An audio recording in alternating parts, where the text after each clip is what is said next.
자, 홍 작가의 인생 비책 홍정환 작가와 함께합니다. 작가님 어서 오세요. 안녕하세요. 작가님, 어제도 저희가 만나서 얘기를 나눴지만 오늘이 2024년 진짜 마지막 날입니다. 올 한 해 좀 돌아보면 어떠셨습니까? 일단 예. 개인적으로도 여러 가지 일이 많았지만 우리의 모든 사연들이 연말에 거대한 일에 묻혀버린 면이 있는데요. 그런데 오늘도 이야기하겠지만 크리스마스 캐럴의 아주 작은 등장인물이 매우 중요한 키를 잡고 있는 것처럼 우리의 소소한 일상들이 또 이후의 삶을 중요하게 결정할 것이라고 생각하고 작은 것을 소중하게 여기는 마음으로 오늘 또 책 이야기를 해보고 싶습니다. 작은 것을 소중하게 여기는 마음 참 중요해 보입니다. 자, 크리스마스가 지나긴 했지만 그래도 그 자체만으로도 우리에게 의미가 있으니까요. 크리스마스 이야기로 올해 마지막을 장식해보죠. 찰스 디킨스의 크리스마스 캐럴, 크리스마스 시즌 독서 마지막 시간인데 지난 시간에 이 5마당 중 2마당을 다뤘고 근데 이제 못 들으신 분들도 계실 테니까 좀 간략하게 설명해 주시죠. 네, 크리스마스 캐럴은 몰라도 주인공 이름은 다 아는 크리스마스 캐럴, 스크루지의 이야기죠. 스크루지는 작중에서 정확하게 직업이 명시는 되지 않지만 아마도 사채업과 비슷한 사설 금융업에 종사하는 사람으로 보입니다. 대단한 사람이죠. 피도 눈물도 없는 수전노, 구두쇠이고 남에게만 아끼는 것이 아니라 자기 자신에게도 굉장히 아껴서 도대체 저렇게 돈을 벌어서 무엇 하려고 하나라는 모습을 보여주고 있습니다. 네. 이것은 정말 열심히 사는 현대인들의 모습과 많이 맞닿아 있는데요. 행복하게 살기 위해서 열심히 일하고 있지만 열심히 일하느라 정작 행복할 겨를이 없는 현대인들과 많이 닮아 있죠. 그리고 그런 스크루지가 깊은 잠이 들었을 때 생전에 그와 동업자였던 제이컵 말리의 유령이 나타나죠. 쇠사슬에 칭칭 감기고 그 사슬을 늘어뜨린 모습으로 생전의 악업 때문에 네. 말리의 유령이 스크루지에게 이야기합니다. 너에게 새 영들이 찾아올 것이다. 원서에서는 말리의 유령은 고스트, 그리고 스크루지에게 찾아올 영들은 스피릿. 그래서 윤혜준 선생님의 번역본에서는 새 정령들이 찾아올 것이다 라고 이야기했고 우리는 지난 시간 첫 번째 정령, 과거의 정령의 모습을 보았습니다. 과거의 정령이 스크루지에게 찾아왔을 때 스크루지가 처음에는 굉장히 거부감을 보입니다. 벌벌 떨고 거부감을 보였고 네. 과거의 정령이 그에게 보여줬던 과거의 모습 때문에 견디기 힘들었었죠.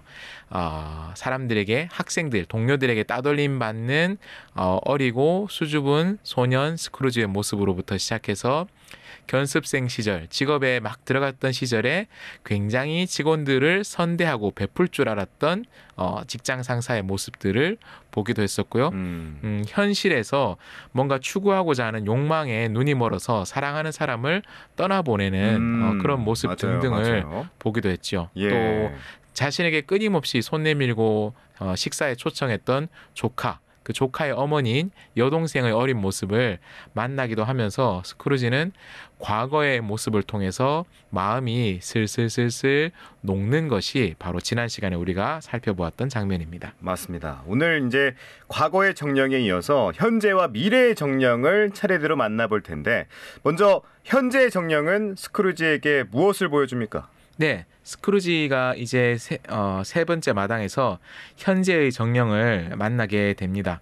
스크루지가 현재의 정령을 딱 보니까요. 네. 시장, 떠들썩한 시장을 보는데요. 먼저 굉장히 많은 사람들이 북적거리고 따뜻하게 크리스마스를 맞이하고 있는 모습을 현재의 정령이 보여줘요. 네.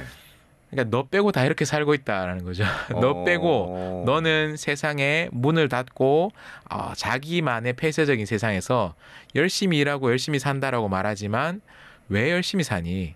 하지만 많은 사람들이 이렇게 더불어 살아가면서 행복한 삶을 살고 있어라는 것을 보여주면서 스크루지를 다른 곳으로 인도하게 됩니다. 어디로요? 스크루지의 직장 직원 네. 크레칫 가족에게 인도를 하게 되는데요. 예.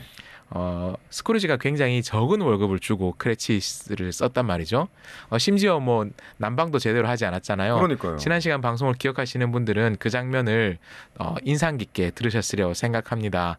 난방을 하기 위해서 그 당시에는 석탄을 써야 되는데 직원에게는 석탄통이 없어요. 그렇지. 사장님 옆에 석탄통이 있기 때문에 사장 네. 허락을 받아야. 네, 난로에 석탄을 하나 더 넣으려면 사장님한테 가야 되는데 예. 감히 갈 수 없어서 크레치 씨가 촛불로 몸을 녹여보려고 시도하는 장면이 나오거든요. 아이고. 근데 디킨스는 이런 걸 유머러스하게 잘 표현합니다. 촛불로 몸을 녹이기에는 그에게는 상상력이 부족했다. 이런 이야기를 하는 거죠.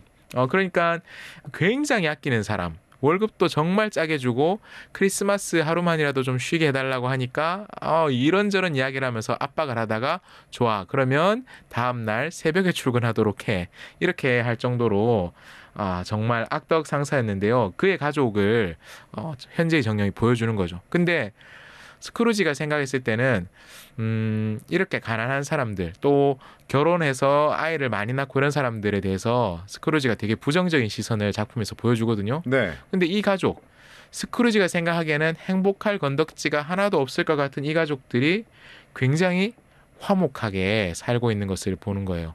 가난하지만 없지만 가족들이 서로 사랑하는 낙관적이고 순수한 태도가 그 가족 안에 가득한 것을 보게 됩니다.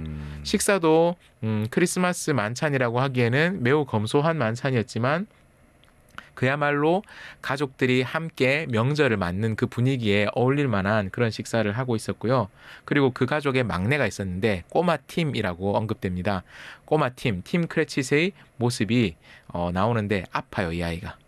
아프고 장애를 가지고 있는 것으로 묘사를 되는데 그럼에도 불구하고 천사 같은 모습의 아이가 등장합니다. 이 팀 크레치시 굉장히 중요한 캐릭터인데요. 좀 나중에 시간이 되면 말씀드리고요. 그 가족을 보면서 이것이 크리스마스구나. 이렇게 행복하게 사는구나라는 것을 보고 이후에 현재의 정령이 여러 곳을 더 보여줍니다. 가난한 사람들의 집, 또 먼 바다, 선원들의 이야기, 또 광산 노동자 등등 각자의 어려운 상황에서 열심히 살고 있는 사람들이 그럼에도 불구하고 크리스마스가 되어서 기뻐하고 축하하고 기쁨을 맞아요. 나누는 그런 장면을 보여주고 나서 네. 조카 집에 이제 데려가 주는 거죠. 조카의 집에 가니까 원래 조카가 크리스마스 파티에 스크루지를 초청했잖아요. 스크루지는 안 갔죠. 안 갔죠. 스크루지가 가지 않았는데 가지 않은 그 파티 그날 그 자리에 무엇이 일어나는지 스크루지가 보게 된 것이죠. 조카와 또 조카의 이제 친구들 또 처제 이렇게 막 불러서 파티를 하는데요. 너무너무 스크루지가 그거가 부러웠던 거예요. 그 모습이. 네, 그러면서 일종의 우리로 치면 가족 오락관 스피드 퀴즈 이런 게임을 하는데 네. 그런 것들을 하고 있을 때 스크루지는 자신의 목소리가 그들에게 들리지 않는다는 것을 알면서도 있는 힘을 다해서 정답을 외치고 나도 이 게임을 함께 하고 싶다 그런 장면들 나오고요. 네네. 그리고 이 자기 조카의 처제, 그러니까 조카 며느리의 여동생이겠죠. 아직 미혼인 처제를 좋아하는 또 다른 청년들의 모습도 막 나오고 그러면서 그때 게임하는 것 중에 눈을 가리고 술래잡기 하는 거 그런 게임을 하는데 디킨스가 그런 얘기를 해요. 인간의 본성이 얼마나 악한지 알게 되었다. 왜냐하면 원래 제대로 하면 눈을 가리면 보이지 않잖아요. 안 보이죠. 근데 이 총각이 그 처제, 그 처녀 쪽으로 계속 눈을 가렸음에도 불구하고 술래잡기를 하는데 그쪽으로 계속 가게 된다는 거죠.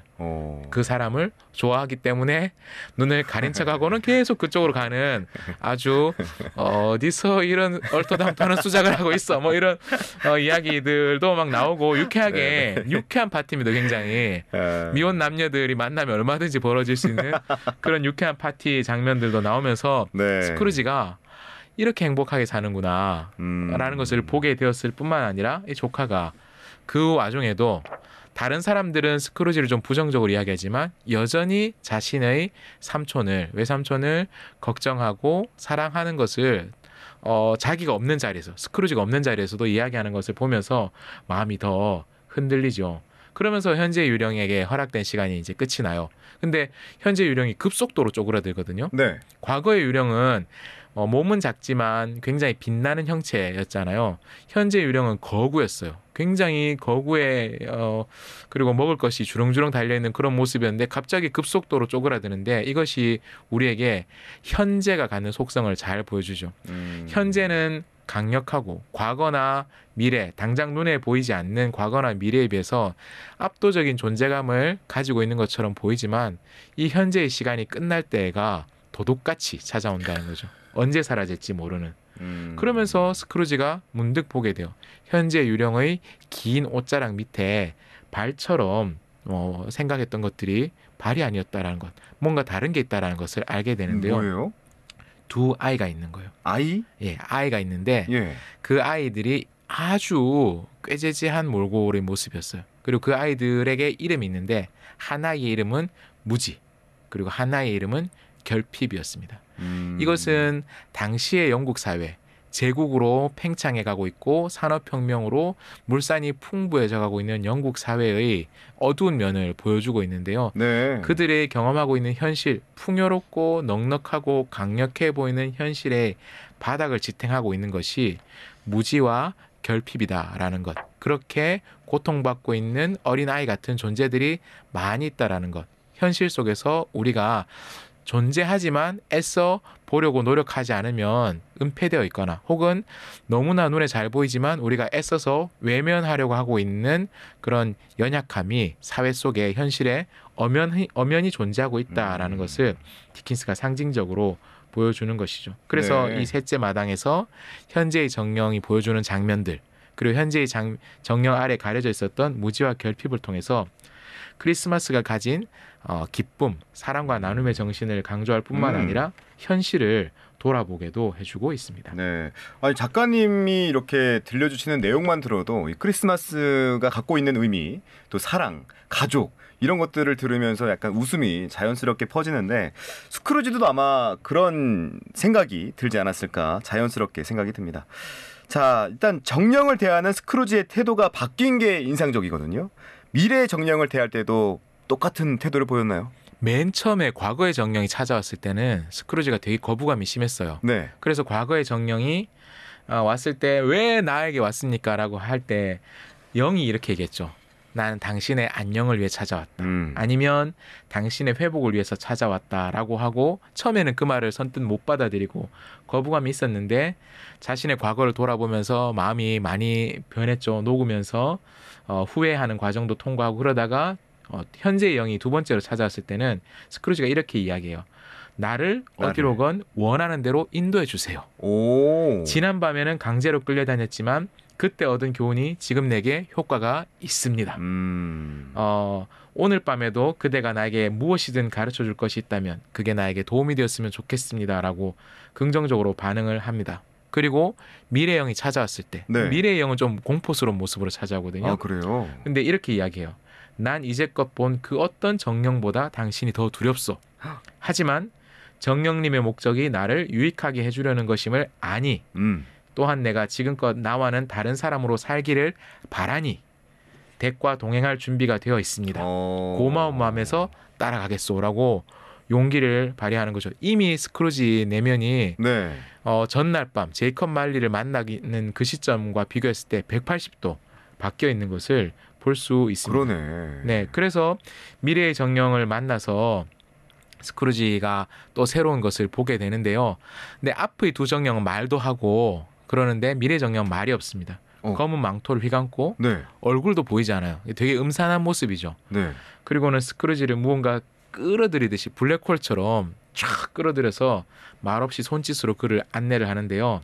스크루지가 첫 번째로 본 것은 몇몇 상인들이 누군가의 죽음에 대해서 이야기하는 것을 보게 됩니다. 죽음. 네. 근데 우리가 누군가 죽었다라고 말할 때 소위 고인에 대한 예의, 망자에 대한 예의를 갖고 말을 좀 조심하곤 하잖아요. 그렇죠. 아무리 미워하는 사람, 아무리 싫어하는 사람이라도 이미 세상을 떠난 사람에 대해서는 특히나 그것이 유족에 대한 예의가 아닐 수 있기 때문에 말을 좀 조심하는데요. 네. 상당히 냉담하고 또 심지어 비웃기까지 하는 그런 말투로 대화하는 사람들을 누가 죽었길래요? 예, 보게 됩니다. 예. 그래서 스크루지가 그 느낌이 좀 쎄한 거죠. 네. 그래서 혹시 누가 죽었나요 하는데 미래의 정령은 대답하지 않죠. 그리고 나서는 스크루지를 어두운 곳으로 미래의 정령이 데리고 가는데 가정부, 청소부, 장의사 등등이 차례대로 등장하는데 죽은 사람의 물건을 빼돌려서 자기의 이익을 차리는 물건을 모아서 또 거래를 하고 네. 뭐 이런 모습들을 봅니다. 전혀 죽은 사람에 대한 존중이 없어요. 그러네. 오히려 비웃으면서 대화를 나누는 거죠. 네. 들으시면 감이 오죠. 스크루지도 이게 도대체 누구의 죽음이냐라고 묻지만 미래의 정령은 대답하지 않습니다. 스크루지가 왜 그렇게 애달프게 묻겠습니까? 자기도 쎄하니까요. 그리고는 이제 스크루지가 아주 낡은 방, 어둠이 가득한 허름한 방에 도착합니다. 침대 위에 시체가 있습니다. 아무도 그 시체를 찾아와서 애도하거나 슬퍼하지 않습니다. 스크루지가 이 시체가 누군지 알고 싶지만 차마 그 천을 벗겨낼 용기는 없었던 거예요. 스크루지가 알게 됩니다. 이것은 나의 죽음이구나라는 것을 알게 됩니다. 네. 그리고 나서 그 다음으로 가는 것이 어디냐면 네. 현재의 정령이 보여주었던 크레칫 가족의 집으로 스크루지가 상반되네. 가게 됩니다. 여기도 되게 조용하고 우울한 분위기였어요. 그때는 왜냐하면 예. 이 집에도 또 하나의 죽음이 닥친 거죠. 누구요? 꼬마 팀이 세상을 떠났던 것입니다. 다리를 절고 몸이 약했던 꼬마 팀이 네. 죽음을 맞이했고 그 가족들이 깊은 슬픔에 잠겨 있는 모습을 보게 됩니다. 그리고 나서 정령이 스크루지를 공동묘지로 데려가면서 한 무덤을 가리키거든요. 스크루지가 무덤의 비석을 확인하니까 거기에 에브니저 스크루지라는 자신의 이름이 새겨져 있는 것을 알게 됩니다. 충격에 빠져서 정령에게 애원합니다. 이렇게 비참하게 죽고 싶지 않다. 과거를 고치고 더 나은 사람이 되겠다. 미래를 보여준다라는 것은 미래를 바꿀 수 있다라는 것 아니냐라고 이야기하면서 정령의 발 앞에서 엎드려서 울부짖고 용서를 구하고 또 한 번 기회를 달라고 하면서 그가 꿈에서 깨어나게 되는 것이죠. 자, 과거, 현재, 미래의 정령을 만난 후에 이야기가 마지막째 장이잖아요. 5번째 마당인데 스크루지는 그래서 어떻게 변했습니까? 스크루지가 침대에 누워있다는 걸 확인하는 거예요. 우리가 그럴 때 있잖아요. 정말 무서운 꿈이나 아니면 슬픈 꿈을 꾸다가 네. 눈을 뜨면 이게 꿈이었다라는 게 얼마나 행복한지 알게 되죠. 네네. 스크루지는 더 했겠죠. 자기가 침대에 누워있다는 것을 확인하고 살아있다는 것 자체에 굉장히 깊은 안도와 기쁨을 느끼게 됩니다. 그리고는 이전의 새 마당에서 경험했던 정확히는 4개의 마당이 되겠죠. 한 유령과 새 정령들의 가르침이 그의 마음을 완전히 바꿔놓습니다. 그래서 과거의 삶의 방식을 바꾸기로 결심하고 창문을 열고 활기차게 크리스마스 아침에 생기를 느끼면서 거리의 소년에게 심부름 하나 시킵니다. 저기 걸려있는 어디 칠면조 가게에 걸려있는 칠면조 혹시 너 아니? 그러니까 저보다 더 큰 칠면조요? 여러분 우리는 칠면조를 먹지 않는 문화이기 때문에 우리가 보통 생각하는 가금류의 사이즈를 생각하는데요. 닭보다 오리가 크지만 칠면조는 오리보다도 훨씬 큽니다. 진짜 어린아이 몸통만 합니다.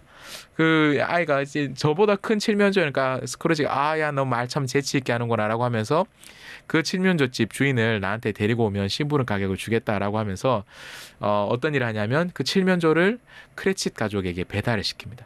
자기가 전날 환상으로 봤잖아요. 크레칫 가족이 단란하고 화목하긴 한데 아무래도 좋게 말하면 검소하고 나쁘게 말하면 좀 빈약한 식사를 하고 있었으니까 크레칫 가족에게 익명으로 내가 이 칠면조를 선물해서 명절 만찬을 멋지게 즐길 수 있게 해줘야 되겠다라는 생각을 한 것이죠. 정신 차렸네. 네. 그리고 나서 또 첫째 마당에서 자기 회사에 가게에 기부 좀 받으려고 왔었던 사람들 막 면박 주고 쫓아냈었는데 그 사람들이 있는 걸 보고는 귓속말로 얼마 드리겠습니다. 20개 이런 식으로 얘기했을 수도 있겠죠. 그 깜짝 놀라는 거예요. 그만큼 내가 이만큼 기부할 테니까 마음껏 이제 좋은 일에 쓰시라라고 하고 나서 어디로 가느냐? 조카 집에 가는 거예요. 조카 집에 가서 크리스마스 파티에 참석하고 그렇지. 가족과의 관계도 다시 이어갑니다. 그러면서 스크루지가 후일담처럼 크레칫 가족의 꼬마 팀의 치료를 돕는 사람이 되고 꼬마 팀의 양부 혹은 대부가 되고요. 그래서 그의 지원 덕분에 그 가족이 행복을 되찾게 되고 나중에 사람들이 크리스마스는 어떻게 보내야 돼요? 크리스마스를 잘 보내는 사람은 어떤 사람이요? 그러면 저 사람을 보시오. 스크루지를 보라라고 말하는 스크루지의 변화된 모습으로 이야기가 마무리됩니다. 네. 근데 얘기를 듣다 보니까 문득 예언이라는 단어가 좀 떠오르는데 왜냐면 이제 꿈에서 이런 것들을 봤던 거잖아요. 네네. 미래는 바뀔 수 있는 건가요, 작가님?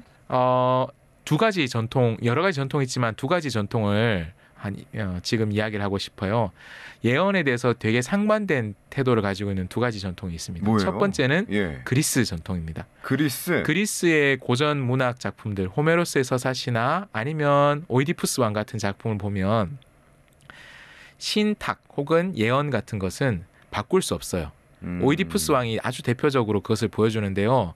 너는 아버지를 살해하고 어머니와 결혼할 것이다 라는 그 예언을 피하기 위해서 네. 오이디푸스의 부모도 오이디푸스도 온갖 노력을 다했지만 결국은 인간의 노력들이 오히려 그 예언을 성취하게 되는 그런 비극적인 결말이 나타나게 되죠.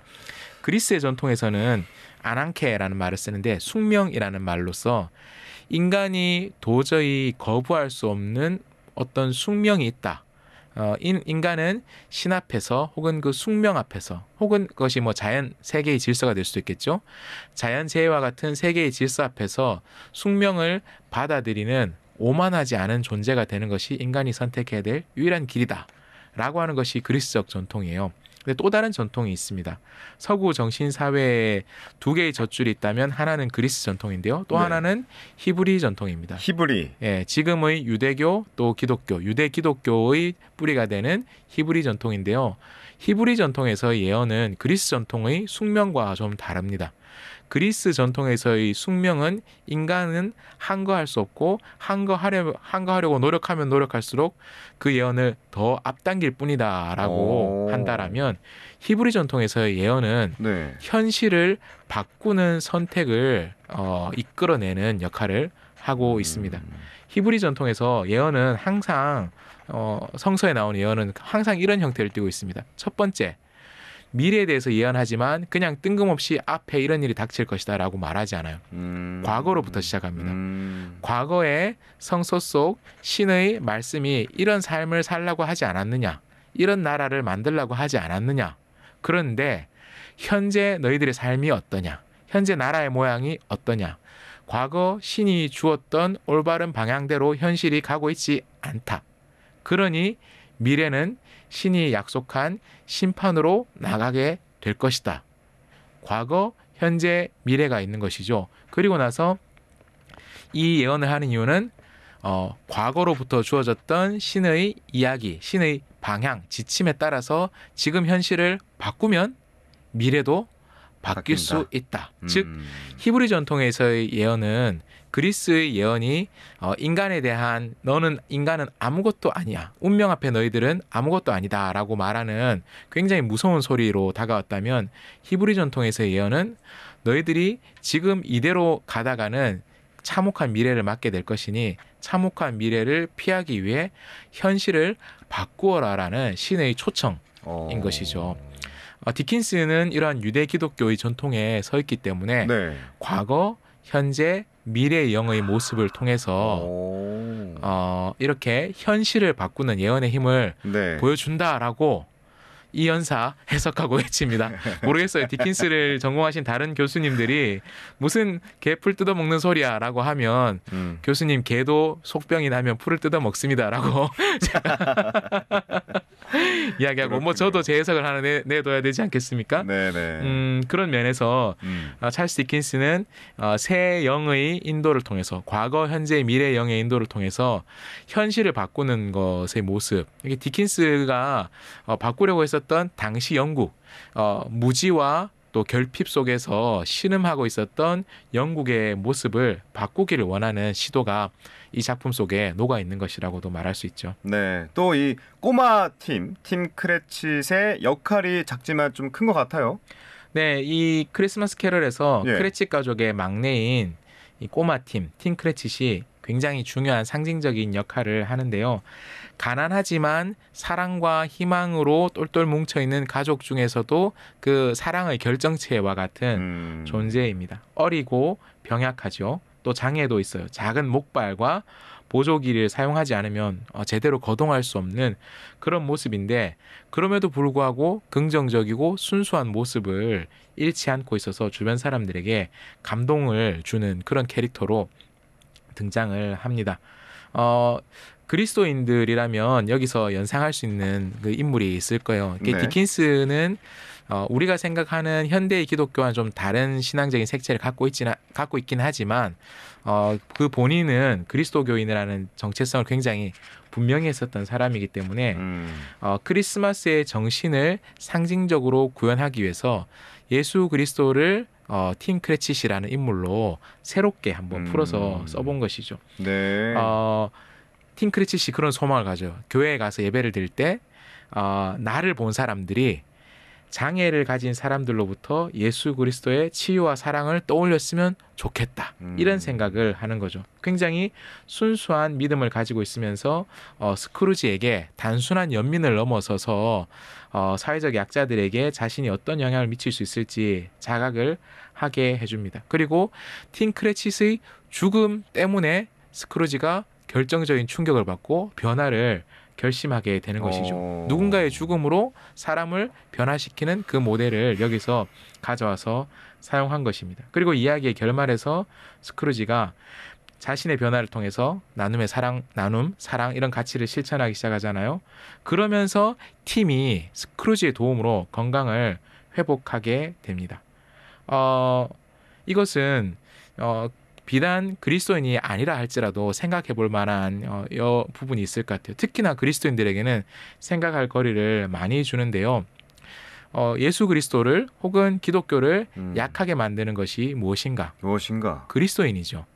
그리스도인이 그리스도교의 가치를 실현하지 못할 때 그리스도의 이름이 혹은 기독교 공동체가 연약해지는 것이다 라는 것이죠.